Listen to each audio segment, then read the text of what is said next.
آج کی کہانی ہے جادو کا شیشہ اور شہزادی۔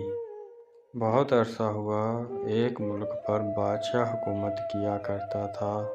اس بادشاہ کی ایک بیٹی تھی۔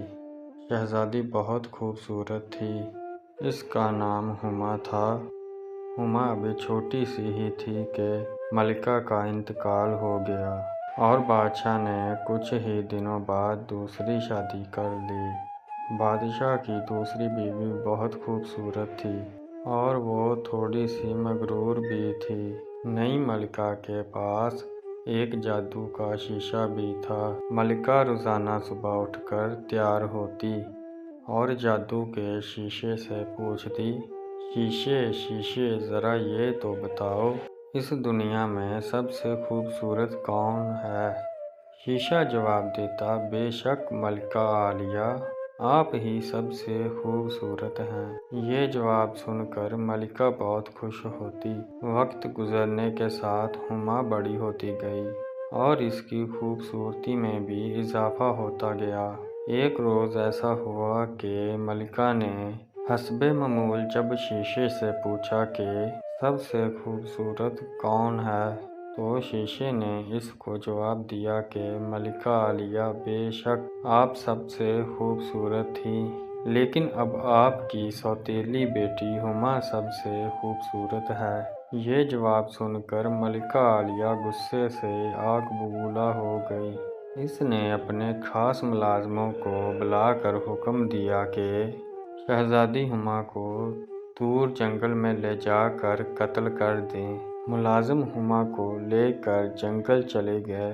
جنگل پہنچ کر شہزادی کو قتل کرنے لگے تو ان کو اس پر بہت ترس آیا۔ ایک ملازم نے اپنے ساتھیوں سے کہا، کیوں نہ ہم شہزادی ہما کو چھوڑ دیں؟ یہ سن کر باقی ملازموں نے ہما سے کہا، تم اس جنگل میں کہیں بھاگ جاؤ اور واپس اپنے ملک نہ آنا، ورنہ ملکہ تمہارے ساتھ ساتھ ہمیں بھی مروا دے گی۔ شہزادی نے جان بخشی میں ملازموں کا شکریہ ادا کیا اور گھنے جنگل کے اندر ایک سمت چل پڑی۔ کچھ دور جا کر ہما کو ایک چھوٹی سی جھونپڑی نظر آئی۔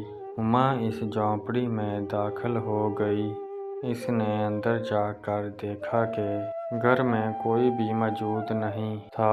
گھر کے اندر ایک چھوٹی سی میز رکھی تھی اور اس میز کے گرد 7 چھوٹی چھوٹی کرسیاں رکھی تھیں، جبکہ اس گھر کے ایک بیڈ روم میں چھوٹے چھوٹے 7 بیڈ لگے ہوئے تھے۔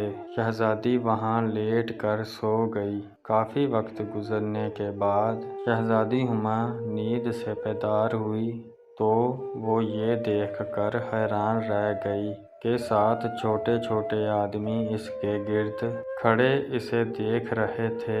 وہ 7 بونے تھے جو ایک ہیرے کی کان میں کام کرتے تھے اور اب کام سے چھٹی کر کے واپس آ گئے تھے۔ انہوں نے شہزادی ہما سے پوچھا کہ وہ کون ہے اور یہ کہ اس جھونپڑی میں کیسے آئی۔ اس پر ہما نے ان بونوں کو محل سے جنگل میں آنے تک اپنی داستان سنا دی۔ شہزادی ہما کی داستان سن کر بونوں نے اسے کہا، ٹھیک ہے، اب تم اس گھر میں ہمارے ساتھ رہو اور گھر کے کاموں میں ہمارا ہاتھ بٹایا کرو، لیکن ایک بات یاد رکھنا، جب ہم لوگ گھر پر موجود نہ ہوں تو کسی بھی اجنبی کو گھر میں نہ آنے دینا۔ دوسری طرف ملازموں نے واپس جا کر ملکہ کو بتایا کہ انہوں نے شہزادی کو قتل کر دیا ہے تو وہ بہت خوش ہوئی اور بھاگی ہوئی اپنے کمرے میں لگے جادو کے شیشے کے پاس جا کر بولی، شیشے شیشے اب بتاؤ، اس دنیا میں سب سے خوبصورت کون ہے؟ شیشے نے کہا، بلا شبہ شہزادی ہما ہی سب سے خوبصورت ہے اور وہ جنگل میں ایک جھونپڑی میں رہتی ہے۔ یہ جواب سن کر ملکہ کو بہت غصہ آیا